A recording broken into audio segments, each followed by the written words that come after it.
지난 21일 한국형 우주 발사체인 누리호가 성공적으로 발사되었습니다. 이로써 우리나라는 세계에서 7번째로 자력으로 우주 발사체를 쏘아 올리는 나라가 되었습니다. 세계에서 7번째라니까 참 대단한 일 아니겠습니까? 전 세계의 나라가 몇백 개가 되는데 그 몇백 개의 나라들 중에 7번째랍니다.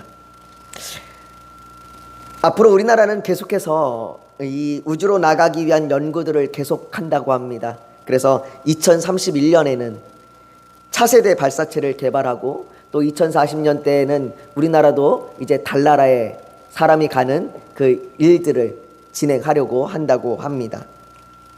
우리나라도 이제 본격적으로 우주항공 산업 시대가 시작된 것이죠. 이제는 정부뿐만 아니라 민간에 있는 기업들도 우주항공에 투자하고 또 우주항공 개발을 위한 노력들을 한다고 합니다. 이 우주항공 산업을 시작한다는 것은 단순히 우주로 나아가는 그 일을 시작한다는 것뿐만 아니라 여러 가지 산업과 우리의 삶의 모든 부분들이 바뀐다고 합니다. 제가 연구 자료를 하나 살펴보다 보니까 그 우주에서 발견되는 광물, 조그만 요 주먹만한 광물 하나가 지금 우리가 사용하고 있는 석탄 차량으로 몇 대분의 그러한 에너지를 발산한다고 합니다. 그러니까 우주항공으로 나아간다는 그런 산업의 시대는 이제 우리가 갖고 있던 지금까지의 상황들, 지금까지의 에너지들, 지금까지의 우리의 모든 그런 모든 개발되는 발달된 연구들이 다 변화되는 시대가 온다는 그런 말이죠. 1957년 10월 4일 소련이 최초로 인공위성을 발사한 이후에 사람들은 계속해서 우주로 향하는 꿈을 꾸었습니다. 누리호는 우리도 그 꿈이 가능하다라고 하는 것을 이제 시작하며 보여주는 것이죠. 성경에서도 우리가 오늘 살펴보고 있는 이 오순절 성령 감림 사건, 이것은 새로운 시대를 알려주는 시점이 되었습니다. 오순절 절기를 지키기 위해 예루살렘으로 모였던 여러 나라와 지역, 지방의 사람들은 자신들의 귀에 들리는 친숙한 자국말에 놀랐습니다. 사람들의 소리와 소음이 뒤섞여 있는 상황에서도 들려오는 자국어는 금방 알아챌 수 있었습니다. 마치 많은 사람들 속에서 내 아이의 울음소리, 내 아이의 목소리를 금방 알아차리듯이 자국어로 똑똑히 그 말들이 들렸습니다. 우리도 간혹 해외에 나가면 길을 지나가다가도 어디선가 들려오는 한국말에 귀에 쏙 하고 그 말이 들려오는 것을 경험할 때가 있지 않습니까? 아마 이들이 그랬던 것 같아요. 그 예루살렘에 있는 곳에서 어느 순간 자국말이 자기의 귀에 들린 거죠. 예루살렘에 모인 사람들은 친숙하게 들려오는 자국말에 놀랐을 뿐만 아니라 그 말을 하고 있는 사람들이 갈릴리 사람들이라는 것에 놀랐습니다. 자신들과 같은 똑같은 지역에서 온 사람들이 아니라 자신들과 전혀 다른 곳에 살았던 갈릴리 사람들이 자신들의 말을 하고 있는 것에 놀랐습니다. 더욱이 그 들려오는 말의 내용이 한 번 더 그들을 놀라게 하였습니다. 그들이 말하는 것은 11절에 말하듯이 하나님의 큰 일이었습니다. 하나님이 인간을 구원하신다는 그 놀라운 일, 그 일이 예수 그리스도를 통하여 이루어졌다라고 하는 그 복음에 대한 놀라운 일, 그 일을 이야기하고 있는 겁니다. 그들이 얼마나 놀라고 당황했던지 주변 사람들을 붙들고 어떻게 이런 일이 생길 수가 있어? 어떻게 이런 일이 일어날 수 있어? 지금 내 귀로 듣는 것이 이게 진짜야? 이 일이 정말이야? 라고 그렇게 흥분하며 목소리를 높였습니다. 그러나 어떤 이들은 술에 취한 것이라고 조롱하며 비아냥거렸습니다. 저 사람들이 술에 취해서 저러는 거야. 저 사람들이 술에 취해서 지금 아무런 의미도 없는 아무런 말도 안 되는 그런 말들을 쏟아내고 있는 거야 라고 그렇게 조롱하며 비아냥거리며 비웃었습니다. 그 놀라고 당황하고 조롱하며 비아냥거리는 사람들을 향하여 베드로가 11사도와 함께 서서 소리를 높였습니다. 이 일이 어떤 일인지 당신들께 알려주겠습니다. 그러니 내 말에 귀를 기울이십시오. 내 말을 들으십시오. 어떤 이들이 말하는 것처럼 저 사람들이 술에 취한 것이 아닙니다. 술에 취해서 아무 말이나 쏟아내고 있는 술주정을 하고 있는 것이 아닙니다. 지금이 아침 9시입니다. 아침 9시부터 술에 취해 있는 사람들이 얼마나 그리 되겠습니까? 그들이 술을 먹었으면 얼마나 먹었겠습니까? 그들이 술에 취한 것이 아닙니다. 그러니 내가 하는 말을 똑똑히 들으십시오. 베드로가 그러면서 이 일이 지금 여러분들이 듣고 여러분들이 보고 여러분들이 지금 목격하고 있는 이 일이 하나님께서 오래전부터 계획하셨던 그 일이 일어난 것이라고 말합니다. 이것이 갑자기 일어난 일, 우연히 일어난 일, 그저 술에 취해서 그냥 아무렇게나 쏟아내는 그런 말들이 아니라 하나님께서 계획하셨던 일입니다. 16절을 한번 보십시오. 16절이 이렇게 얘기합니다. 이는 곧 선지자 요엘을 통하여 말씀하신 것이니 일렀으되. 베드로 사도는 이 일이 과거에 요엘 선지자가 했던 말, 예언했던 말, 그가 하나님의 말씀을 전했던 그 말이 지금 이루어진 거라고 그렇게 말합니다. 요엘 선지자는 과거 이스라엘의 유다 왕국의 9번째 왕인 요아스 왕 때의 사람입니다.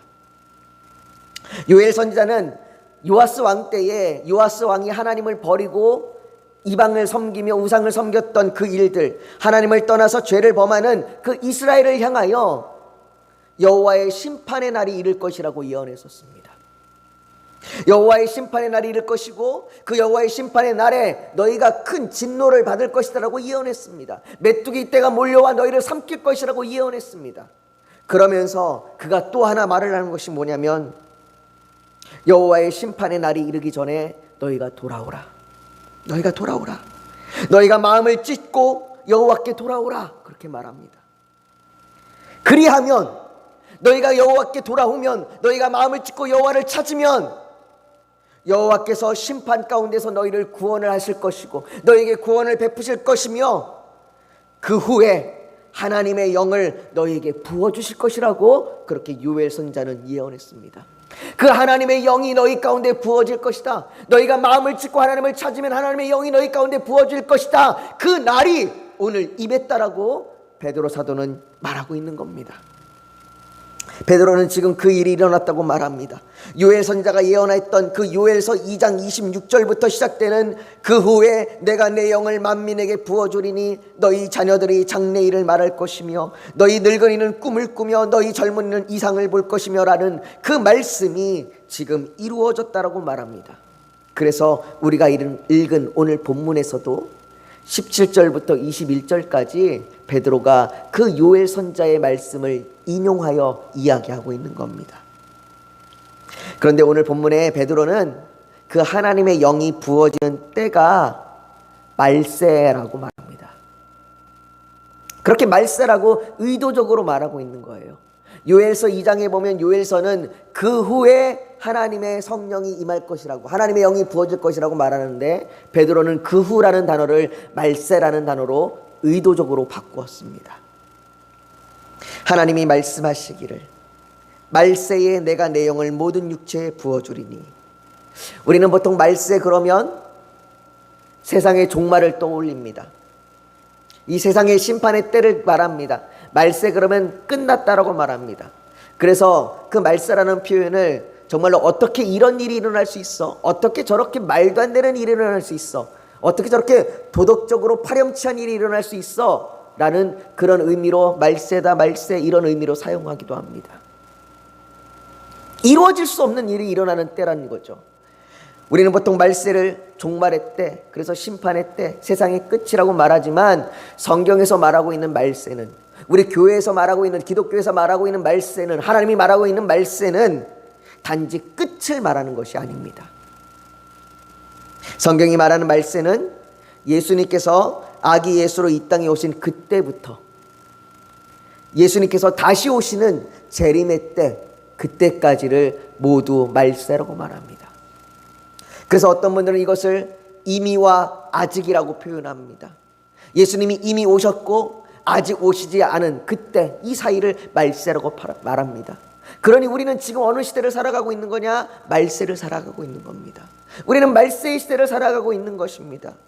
신약의 시대는 말세의 시대입니다.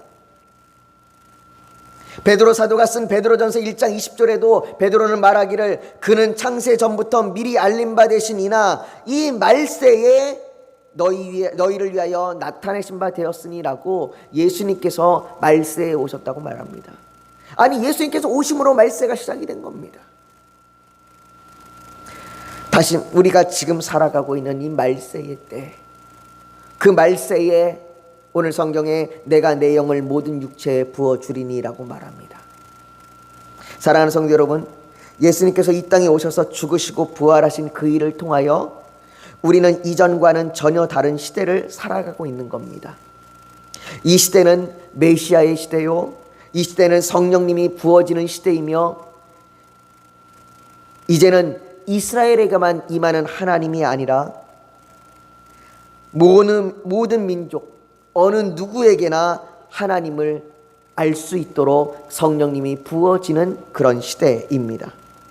성령님께서 각 사람에게 임하셔서 마치 예루살렘에 방문한 사람들이 자국어로 하나님의 큰 일을 들었듯이 우리 모두가 하나님의 말씀을 통하여 하나님을 알 수 있는 시대입니다. 하나님의 말씀을 들을 때 내 마음이 열려서 하나님을 깨닫을 수 있는 시대, 그 시대가 바로 오늘날의 시대입니다. 구약의 시대처럼 어느 선지자를 통하여, 어느 제사장들을 통하여 그렇게만 하나님을 알려주는 것이 아니라, 그들만 하나님을 아는 시대가 아니라 이제는 모든 사람이 제사장이 되고 모든 사람들이 하나님을 알 수 있는 시대가 되었다고 말합니다.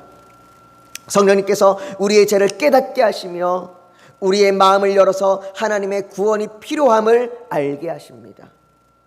성령님께서 예수 그리스도의 십자가의 구속의 은혜가 우리에게 임하였음을 알게 하십니다. 성령님께서 내가 하나님의 은혜로 말미암아 구원받았으며 하나님의 자녀가 되었다는 것을 알게 하십니다. 이 성령이신 하나님의 영은 차별적으로 임하시지 않으십니다. 모든 육체에 부어주십니다. 그래서 자녀들, 젊은이, 늙은이, 남종과 여종, 그 사람의 신분이 어떠하든지, 나이가 어떠하든지, 국적과 성별, 환경과 성격을 떠나 누구에게나 임하십니다. 여러분, 나 스스로 나는 성령님이 임하시지 않으실 것 같다고 느껴지십니까? 무엇이 여러분들에게 이런 생각이 들게 하십니까? 아닙니다. 속지 마십시오. 혹시 나의 자녀가 너무 어려서 성령님이 임하시지 않으실 것이라고 생각합니까? 내가 아는 지식이 부족하여, 내가 말씀을 봐도 깨닫지 못하고 말씀을 봐도 뭔지 잘 모를 것 같아서 그래서 성령님이 임하시지 않으실 것이라고 생각이 드십니까? 아닙니다. 절대 아닙니다. 우리가 하나님을 알고자 하는 목마름으로 하나님께 구하면 하나님의 영을 부어주십니다. 요한복음 7장에 예수님께서 말씀하십니다. 누구든지 목마르거든 내게로 와서 마시라. 누구든지 목마르거든 내게로 와서 마시라. 나를 믿는 자는 성경의 이름과 같이 그 배에서 생수의 강이 흘러나오리라. 이는 그를 믿는 자들이 받을 성령을 가리켜 말씀하신 것이라. 우리에게 필요한 것은 목마름입니다. 우리에게 필요한 것은 내 상황과 내 환경이 아닙니다. 내 나이가 아닙니다. 내 학력이 아닙니다. 내 직분이 아닙니다. 우리에게 필요한 것은 목마름입니다. 하나님, 내가 하나님을 알길 원합니다라고 하는 목마름입니다. 그래서 때로는 어린 자녀들이, 정말로 그 어린 자녀들도 하나님을 압니다. 간혹 사역을 하다 보면 유치부 아이들을 만날 때가 있는데 그 유치부 아이들이 하나님을 찬양하며 하나님을 예배하는 모습을 봅니다. 그 유치부 아이들이 하나님에 대해서 이야기하는 걸 봅니다. 어리다고 해서 성령님이 임하시지 않으시는 것이 아닙니다. 때로는 정말로 정신적으로 너무나 아파서 남들보다 이해하는 이해력이 좀 떨어져서 힘들어하고 어려워하는 분들도 하나님을 아는 일들을 우리는 너무나 쉽게, 너무나 자주 보게 됩니다. 아프다고 해서, 힘들다고 해서, 내 환경과 내 조건이 어렵다고 해서 하나님을 알지 못하는 것이 아닙니다. 내가 부유하다고 해서 하나님을 아는 것도 아니요, 내가 가난하다고 해서 하나님을 알지 못하는 것도 아닙니다. 성령님은 누구에게나 임하십니다. 우리에게 필요한 것은 그 목마름으로 주님께 나아가는 겁니다. 그렇게 주님께 나아가면 성령을 부어주십니다. 이것이 하나님의 약속입니다. 베드로는 성령이 임하면 너희의 자녀들은 예언할 것이요 너희의 젊은이들은 환상을 보고 너희의 늙은이들은 꿈을 꾸리라 라고 말합니다. 이것은 앞에서도 말한 것처럼 나이와 상관없이 성령이 임한다는 것을 말하는 것입니다. 성령이 임하면 예언과 환상과 꿈을 꾸게 될 것이라고 말합니다. 이거는 각각 다른 것을 말하는 것이 아닙니다. 누구는 예언을 하고 누구는 환상을 보고 누구는 꿈을 꾼다라고 따로따로의 얘기를 하는 것이 아니라 이것은 모두 다 말과 환상과 꿈으로 예언할 것이다 라고 말하는 겁니다. 누구나 다 성령이 임하면 예언할 겁니다. 누구는 말로 예언할 것이고 누구는 환상으로 예언할 것이고 누구는 꿈으로 예언할 것입니다. 그런데 이 예언이 뭡니까? 예언이 내 앞에 미래를 얘기하는 것이 예언이 아닙니다. 여러분들, 우리는 성경에서 예언이라고 얘기하면 자꾸 우리는 내 장래일을 맞추는 것, 이것을 예언이라고 착각합니다. 예언은 그것이 아닙니다. 마치 무당이 내 미래일을 점치듯이 정말로 그렇게 이야기하는 것이 예언이 아닙니다. 예언은 하나님의 일을 말하는 것이 예언입니다. 하나님의 놀라운 일을 말하는 것이 예언입니다. 그래서 마르틴 루터는 이 예언을 그리스도를 통한 하나님의 지식이라고 말하고, 칼빈은 이해의 은사라고 말합니다. 내가 하나님을 알게 되는 것, 하나님이 이런 분이십니다 라고 말하게 되는 것, 내가 하나님이 이런 분이라는 것을 깨닫게 되는 것, 이것이 예언입니다. 그러기에 우리는 모두 예언자예요. 그러기에 우리는 모두 다 선지자입니다. 여러분들이 하나님에 대해서 말하고 있다면, 여러분들이 하나님에 대해서 아는 것을 이야기하고 있다면 여러분들이 예언을 하고 있는 것이요, 하나님의 선지자로서 말을 하고 있는 겁니다. 그렇게 성령이 임하면 자녀든 늙은이든 남종이든 여종이든 하나님을 알게 되는 겁니다. 그런데 오늘 베드로는 왜 각각 다르게 표현하는 걸까요? 왜 요엘 선자는 각각 다르게 표현한 걸까요? 성령이 임하면 자녀들은 예언할 것이라고 말합니다. 다시 말해 자녀들이 하나님을 말하게 될 것입니다. 여러분, 어린아이들은 성인과 같이 이해하지 못합니다. 그리고 말의 표현도 성인과 같지 않습니다. 그런데 성령이 임하면 그 자녀들이 하나님을 말합니다. 때때로 그 어린아이들의 말이 어른들의 마음을 찔리기도 합니다. 종종 어린아이가 하나님에 대해서 이야기하고 어린아이가 하나님에 대해서 말하는 것에 의해서 찔림을 받을 때가 참 많습니다. 제가 예전에 들었던 하나의 예화가 생각이 나는데요. 많은 성도들이 비가 오지 않아서 모여서 기도했답니다. 모여서 하나님, 우리 지역에 비가 오게 해주십시오. 비가 오게 해주십시오. 막 열심히 기도했답니다. 열심히 교회에서 모여서 기도하고 또 어느 날은 산에 올라가서 기도하기도 했답니다. 그런데 어느 날 기도하러 가는데 한 꼬마아이가 그 기도자리에 같이 따라 나섰습니다. 근데 그 아이의 손에 우산이 들려 있는 겁니다. 그러면서 그 엄마에게 얘기합니다. 엄마는 왜 우산을 안 가져가? 엄마 왜 우산을 안 가져가? 이 아이가 지금 뭘 얘기하고 있는 겁니까? 우리가 지금 기도하러, 비가 오게 해달라고 기도하러 가는데, 그 하나님을 믿는데, 비가 올 것을 믿는데 왜 돌아올 때 우산을 쓰고 돌아올 생각을 안 하면서 우산을 안 들고 가냐고 얘기하는 겁니다. 가끔씩 이렇게 어린아이들의 말이 우리를 찔리게 하고 우리를 놀라게 합니다. 여러분들, 어린 자녀들도 하나님을 압니다.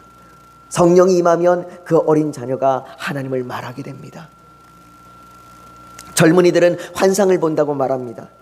젊은이들의 특징은 현실적입니다. 눈에 보이는 것을 따라갑니다. 수많은 젊은이들이 현실의 벽에 부딪혀 주저앉기도 합니다. 더욱이 복음을 바라볼 때도 젊은이들에게 그것은, 이 복음이라는 것은 지금 당장에 겪는 현실과는 상관없는 겁니다. 요즘 세대를 보십시오. 요즘 세대는 더 이상 하나님을 찾지 않습니다. 왜일까요? 왜 요즘 세대는 하나님을 찾지 않을까요? 하나님을 찾을 필요를 느끼지 못하기 때문이에요. 내 현실의 삶에 하나님이 필요가 없다고 말하는 겁니다. 대학을 위해서, 취업을 위해서, 승진을 위해서, 결혼의 이러한 현실적인 문제를 위해서 하나님보다 필요한 건 돈이지 하나님이 아니라고 말합니다. 요즘 세대는 그런 세대입니다. 특히 젊은이들은 그렇게 현실을 바라보는 세대입니다. 그런데 그 젊은이들이 환상을 본다고 말하는 겁니다. 환상을 본다고 말하는 것은 히브리서에서 말하고 있는 믿음은 바라는 것들의 실상이오라고 하는 것과 같은 얘기입니다. 내 믿는 것, 내 지금 현실에 보이지 않지만 내가 환상을 본 환상과 같은 그 믿음, 정말 환상이 아니라 내 안에 그런 확고한 믿음, 그 믿음이 실상이 되는 것을 믿게 되는 것. 성령님 임하면 젊은이들이 그렇게 믿음으로 나아가게 되는 겁니다. 지금 내 앞에 당장의 현실을 보는 것이 아니라, 지금 당장 내 앞에 눈에 보이는 것이 아니라 그 눈에 보이지 않는 하나님을 보게 되는 것입니다. 그래서 성령이 임하면 젊은이들이 환상을 본다고 말합니다. 성령이 임하면 늙은이들은 꿈을 꿉니다. 성경에 늙은이라고 표현이 되어 있어 사용하지만 어른이라고 하는 말로 바꾸어 표현하는 것이 좋을 것 같습니다. 어르신들은 꿈을 꾸는 시기가 아니라 꿈을 이루어 안정을 누리는 시기입니다. 그런데 꿈을 말합니다. 소망을 말합니다. 죽음을 앞두고 있는 때에도 하나님을 통한 소망을 말합니다. 성령이 임하면 어르신들이 소망을 갖게 됩니다. 내 삶이 비록 남아있는 시기가 얼마 남지 않아도 그 남아있는 시기가 얼마 남지 않은 그날의 소망을 바라게 됩니다. 내가 하나님을 더 알기를 소망합니다. 내가 하나님 나라에 가서 그 하나님 나라를 하나님을 영접할 때에 내가 정말로 그 하나님을 아는 그 풍성한 지식과 은혜로 하나님을 알기를 소망하는 겁니다. 그래서 비록 우리의 살아가는 날들이 하루하루가 힘들고 어렵지만 여전히 소망을 가지고 꿈을 꾸는 겁니다. 내가 더 하나님을 알기를 원합니다. 내가 더 하나님을 알기를 원합니다. 간혹 어르신들 중에는 글자를 알지 못하는 어르신들이 있습니다.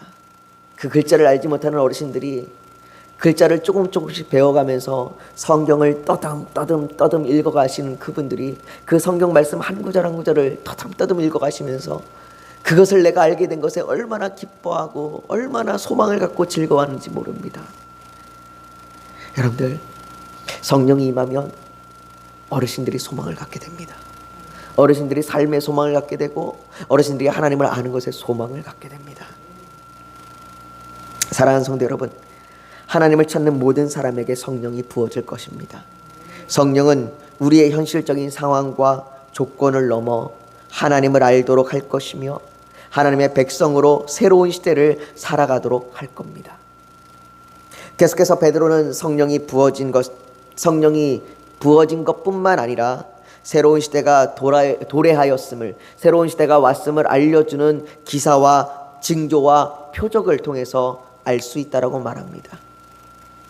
19절과 20절에 말하기를 또 내가 위로 하늘에서는 기사를 아래로 땅에서는 징조를 베풀리니 곧 피와 불과 연기로다. 주의 크고 영화로운 날이 이르기 전에 해가 변하여 어두워지고 달이 변하여 피가 되리라 라고 말합니다. 이들은 불과 몇 개월 전 누가복음 23장 44절에 때가 제 6시쯤 되어 해가 빛을 잃고 온 땅에 어둠이 임하여 제 9시까지 계속해요 라며 말하듯이 예수님께서 십자가에 달리실 때에 온 땅이 어두워지는 것을 이들은 경험했습니다. 그것을 보았습니다.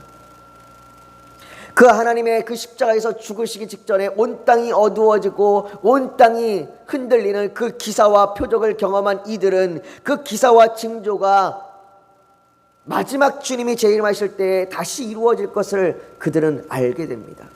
뿐만 아니라 지금 우리가 이 시대를 살아가는 이 성령의 시대, 이 말세의 시대에 이것은 언젠가 곧 이루어질 그 심판이 직면했다는 것을 알게 됩니다. 여러분들, 우리가 살아가는 이 시대는 성령의 시대일 뿐만 아니라 심판이 직면해 있는 시기입니다. 우리는 하나님의 심판이 직면해 있다는 것, 하나님의 심판이 임박해 있다는 것을 우리는 너무나 쉽게 잊어버립니다. 그러나 재림의 때가 언제인지 알지 못하듯이 하나님의 심판이 언제 우리 앞에 다가올지 우리는 알지 못합니다.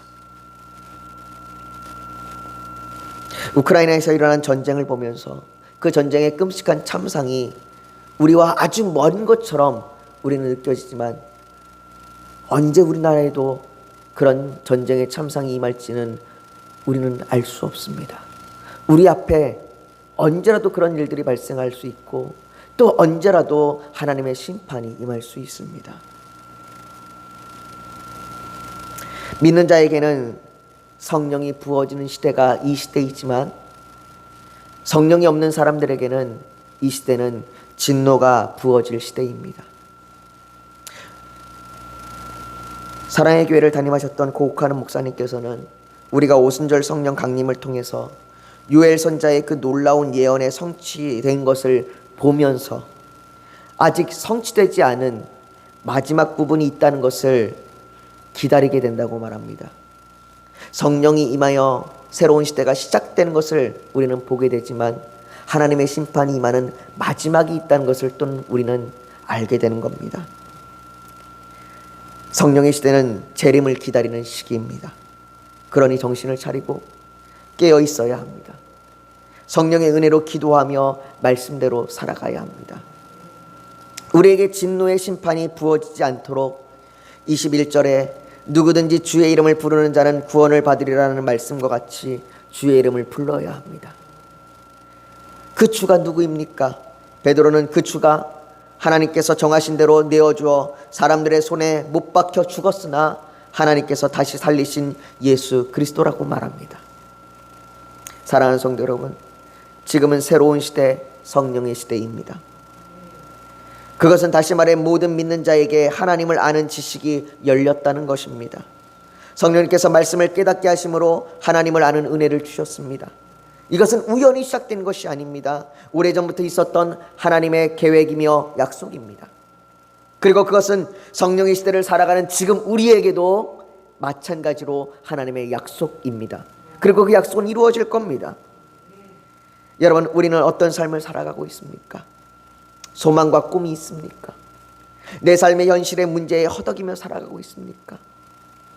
하나님께서는 예수 그리스도의 이름을 부르는 모든 사람들에게 구원을 주신다고 말씀하십니다. 우리의 삶의 아픔과 우리의 삶의 모든 문제들 가운데, 우리의 죄악의 문제들 가운데 우리를 구원하여 줄 것입니다. 그리고 그들에게 하나님의 영을 부으사 하나님을 더 알아가는 삶을 살아가도록 인도해 주십니다. 베드로 사도는 2장 40절에 너희가 이 패역한 세대에서 구원을 받으라라고 말합니다. 사랑하는 성도 여러분, 우리가 살아가는 이 세대는 여전히 패역한 세대입니다. 우리에게는 성령의 시대이고 우리에게는 놀라운 새로운 시대이지만 믿지 않은 자들에게는 패역한 세대입니다. 사람들은 세술에 취했다고 조롱하는 자들처럼 하나님을 믿는 것을 조롱합니다.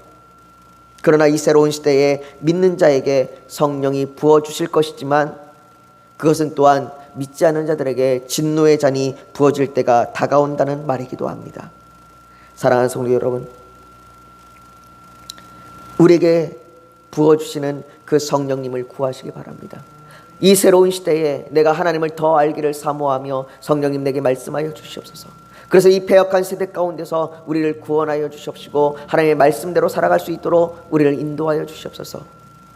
하나님, 내 조건과 내 상황과 내 여건과 내 나이와 내 성격과 내 기질이 어떠하든지 간에 내게 성령을 부어준다고 말씀하셨사오니 내게 성령을 부어주십시오.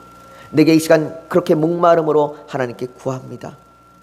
이렇게 구하는 간절함을 가지고 하나님 앞에 구하며 나아가는, 그렇게 성령으로 인하여 새로운 시대를 살아가는 우리 푸른 초장교회 성도님들이 되기를 예수님의 이름으로 축복합니다. 우리 시간 오늘 말씀을 좀 기억하면서 같이 좀 기도했으면 좋겠습니다. 여러분들, 우리가 새로운 시대를 살아가는 그 성령의 시대를 살아가는 우리에게 정말로 그 성령의 은혜가 부어주기를 소망합니다. 그 성령이 우리에게 임하면 우리가 하나님을 알게 될 것입니다. 우리가 하나님을 더 풍성하게 알게 될 것입니다. 자녀들이 말을 하고 젊은이들이 환상을 보고 늙은이들이 꿈을 꾸며 소망을 갖는 것처럼 우리의 현실과 우리의 여건과 우리의 모든 상황을 뛰어넘어 하나님을 알게 될 것입니다. 그러니 하나님, 우리에게 성령을 부어주십시오.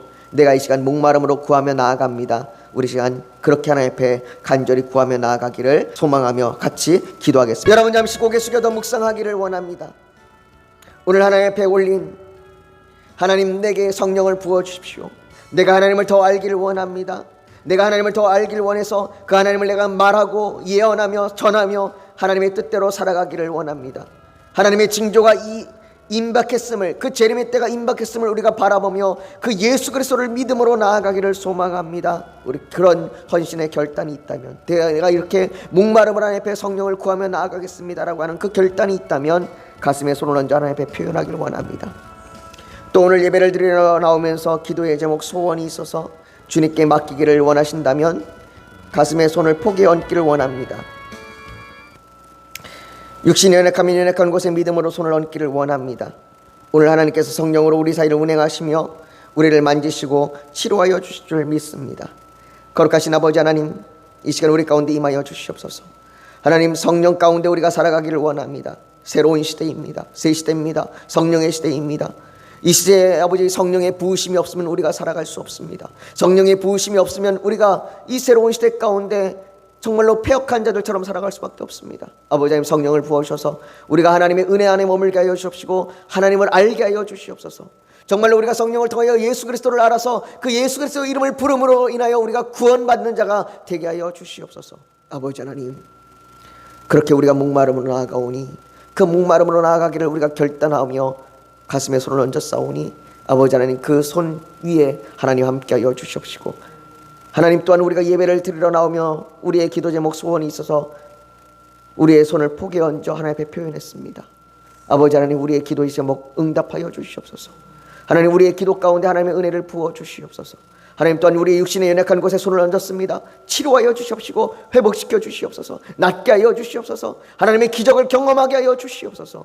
하나님, 주께서 치료해 주실 줄 믿습니다. 아버지 하나님이여, 이렇게 구하는 한 사람 한 사람마다 하나님의 놀라운 은혜로 우리를 붙들어 주시옵소서. 주께서 우리를 그렇게 인도하시길 간절히 소망하며 예수님의 이름으로 기도하옵나이다. 아멘.